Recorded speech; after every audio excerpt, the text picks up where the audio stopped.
সংসারকে পরিপাটি গুছালো রাখতে আমরা গৃহিণীরা সারাদিনই কাজ করি। কাজ করতে করতে দেখা যায় যে কাজ শেষ হতে চায় না।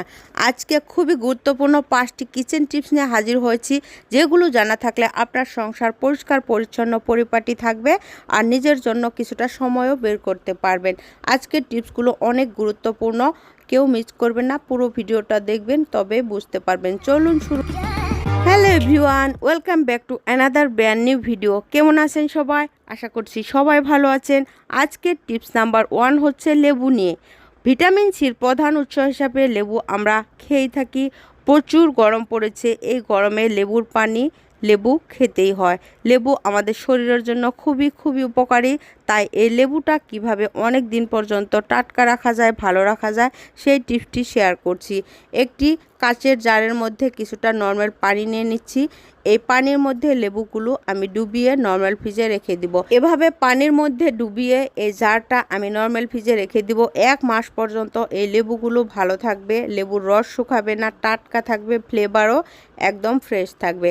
আশা করছি আজকের এই টিপসটি অনেকেরই কাজে আসবে, কারণ লেবু আমাদের শরীরের জন্য অমৃত স্বরূপ। লেবু আমরা সবাই খেতে হয়। যাওয়া যাক পরবর্তী টিপস নাম্বার 2। আমাদের সংসারের খুবই একটি গুরুত্বপূর্ণ জিনিস হচ্ছে এই চিনি।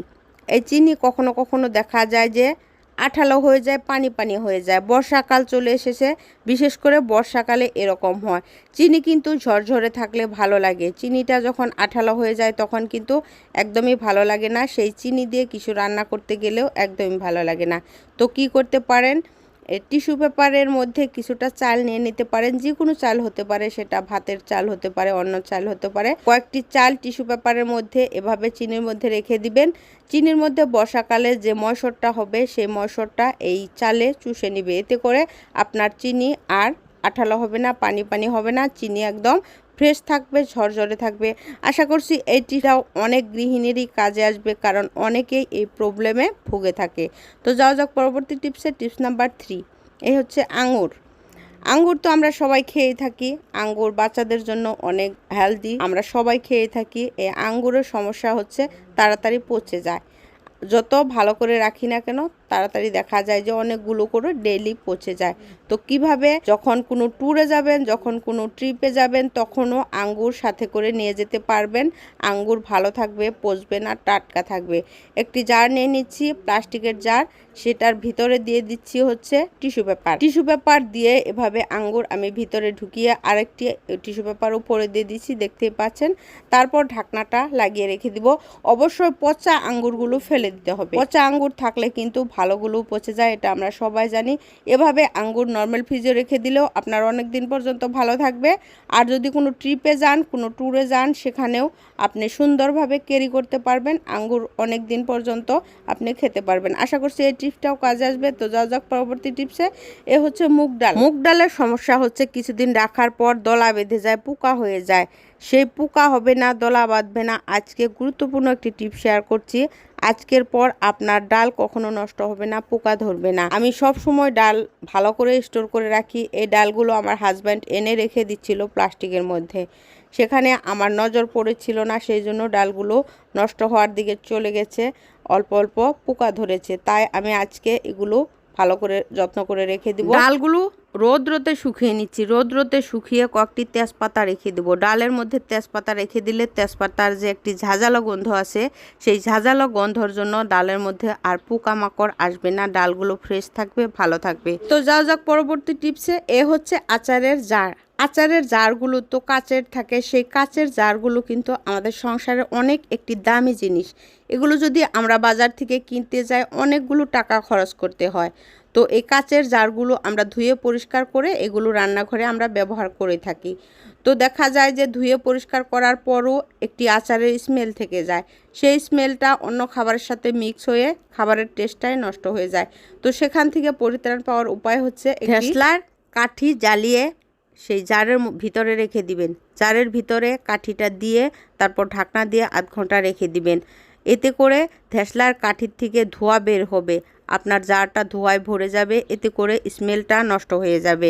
এভাবে সবসময় আমি করে থাকি, সেই জন্য এই টিপসটি আপনাদের সাথে শেয়ার করলাম। আশা করছি আজকের এই টিপসটি অনেকেরই কাজে আসবে, কারণ এই কাচের জারগুলো কিন্তু আমাদের সংসারের অনেক দামি জিনিস। এগুলো যদি আমরা বাজার থেকে কিনতে যাই অনেকগুলো টাকা খরচ করতে হয়। তো এভাবে আমরা সংসারের জিনিসগুলো রিউজ করতে পারি। আজকের লাস্ট টিপস হচ্ছে সিঙ্ক নিয়ে। কিচেন সিঙ্ক যতই পরিষ্কার করি না কেন দেখা যায় যে কিছুদিন পর পর ডিপ ক্লিন করতে হয়। আমার সিঙ্কটা অনেক দিন ধরে ডিপ ক্লিন করা হচ্ছিল না। আমাদের পানিতে যেহেতু অনেক আয়রন, তাই কালো কালো হয়ে যায়। সপ্তাহ 15 দিন পর পর ডিপ ক্লিন যদি না করি এরকম কালো কালো হয়ে যায়। তো কিভাবে খুব সহজে 5 মিনিটের মধ্যে আমি সিঙ্ক পরিষ্কার করি সেই টিপসটি শেয়ার করছি। তবু সেই জিনিসটি আমাদের সংসারের ফেলে দেওয়া জিনিস, কলগেটের খালি প্যাকেট। এই কলগেটের খালি প্যাকেটগুলো কিন্তু আমরা জেনারেলি ফেলে দেই, কিন্তু আমি কখনো ফেলি না। এই জিনিসগুলো আমি রিইউজ করে সংসারে অনেকগুলো কাজ করে থাকি, বিশেষ করে ক্লিনিং কাজগুলো করে থাকি। কলগেট এমনই একটি জিনিস যে জিনিসটি দিয়ে সংসারে হাজার ক্লিনিং কাজ করা যায়। এখন আমি এই খালি প্যাকেটগুলো ছোটো ছোটো করে একটি কাঁচির সাহায্যে কেটে নিচ্ছি, দেখতেই পাচ্ছেন। একটি বাটির মধ্যে কিছুটা কুসুম গরম পানি দিয়ে দিচ্ছি, এতে করে কলগেটের খালি প্যাকেটের ভিতরেও কিন্তু অনেকগুলো করে কলগেট থেকে যায়। সেই কলগেটগুলো কুসুম গরম পানির মধ্যে ভিজানোর জন্য বের হয়ে আসবে। দেখতে পাচ্ছেন পানিটা একদম দুধের মতো সাদা হয়ে গেছে। এখন আমি সিঙ্কের মধ্যে ছড়িয়ে এভাবে এই কলগেটের পানিটা দিয়ে দিচ্ছি। তারপর একটি টুথব্রাশের সাহায্যে সিঙ্কের উপরের অংশগুলোতে আমি এভাবে এই খালি প্যাকেটের ভিতরে যে অল্প অল্প কলগেট রয়েছে সেগুলো বের করে এভাবে ঘষে নিচ্ছি, এতে করে তাড়াতাড়ি পরিষ্কার হবে। পানির জন্য এতটা তাড়াতাড়ি আমার সিঙ্কটা নোংরা হয়ে যায়, কারণ পানির মধ্যে প্রচুর প্রচুর আয়রন। সেই পানির আয়রনের দাগটা তাড়াতাড়ি বসে যায় সিঙ্কের মধ্যেও, এই সাদা টাইলসের মধ্যেও। আর সেই দাগগুলো এতটা শক্তভাবে বসে না, সেগুলো ঘষতে ঘষতে উঠতেই চায় না। কলগেট দিয়ে ঘষলে কিন্তু তাড়াতাড়ি উঠে যায়। সেই জন্য কলগেটের খালি প্যাকেটগুলো আমি কিচেন সিঙ্ক ক্লিন করার জন্য ইউজ করে থাকি, কারণ কলগেট দিয়ে ইউজ করতে গেলে দেখা যায় যে অনেকগুলো টাকা আমাদের খরচ হয়ে যাবে। এই সিঙ্কের মধ্যে কলগেট দিয়ে পরিষ্কার করলে অনেকগুলো কলগেট অপচয় হবে। সেই জন্য এই কলগেটের খালি প্যাকেটগুলো না ফেলে দিয়ে এগুলো দিয়েই সিঙ্ক পরিষ্কার করব। কলগেট কেন অপচয় করব? একটি কথা আছে না যে সংসার সুখের হয় রমণীর গুণে, সেই রকমই। তো সাধারণ কিছু টিপ জানা থাকলে কিন্তু আমরা সংসারে ফেলে দেওয়া জিনিসের রিউজ করতে পারি, আর আমরা সংসারে অনেকগুলো টাকাও সেভ করতে পারি। আপনাদেরকে বলেছিলাম যে 5 মিনিটের মধ্যে আমি সিঙ্ক পরিষ্কার করব। 5 মিনিটের মধ্যে আমার সিঙ্ক পরিষ্কার হয়ে গেছে। এখন সিঙ্কটা ধুয়ে আপনাদেরকে দেখিয়ে দিব, সত্যি আশ্চর্য হয়ে যাবেন যে এতটা আয়রনের ময়লা থাকা সিঙ্কটা আমি 5 মিনিটের মধ্যেই এই কলগেটের খালি প্যাকেট দিয়ে কিভাবে এতটা চকচকে ঝকঝকে করে ফেললাম। আজকে এই কিচেন সিঙ্কটা পরিষ্কার করতে 5 থেকে 6 মিনিট সময় লেগেছে, একদমই কষ্ট হয় নাই।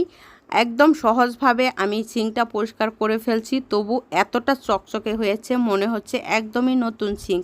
আমার এই সিঙ্কটা কিন্তু 15 বছরের পুরনো সিঙ্ক, 15 বছর থেকে ইউজ করতেছি, এখনও কিন্তু আমার এই কিচেন সিঙ্কটা চকচকে আছে। তো এখন কিচেন সিঙ্কটা তো পরিষ্কার করে ফেললাম, ভিতরের পাইপটা কি পরিষ্কার হয়েছে? একদমই হয়নি। সেখানে ময়লা, দুর্গন্ধ, রোগ জীবাণু কিন্তু এগুলো বাসা বেঁধে আছে। সেগুলো ধ্বংস করার জন্য আমি 1 টেবিল চামচ বেকিং সোডা দিয়ে 2 জগ ফুটন্ত গরম পানি ঢেলে দিচ্ছি। এতে করে এই কিচেন সিঙ্কের পাইপের যত ময়লা আছে, যত ব্লক আছে, সব চলে যাবে, একদম পরিষ্কার জীবাণুমুক্ত হয়ে যাবে। আশা করছি এরকম ছোট ছোট টিপসের জন্য আমার কিচেন টিপস সেন্টারের পাশে থাকবেন। আমি সবসময় সহজ টিপসগুলো আপনাদের সাথে শেয়ার করি। সবাই ভালো থাকবেন, সুস্থ থাকবেন। আজকে এই পর্যন্তই। Thanks for watching.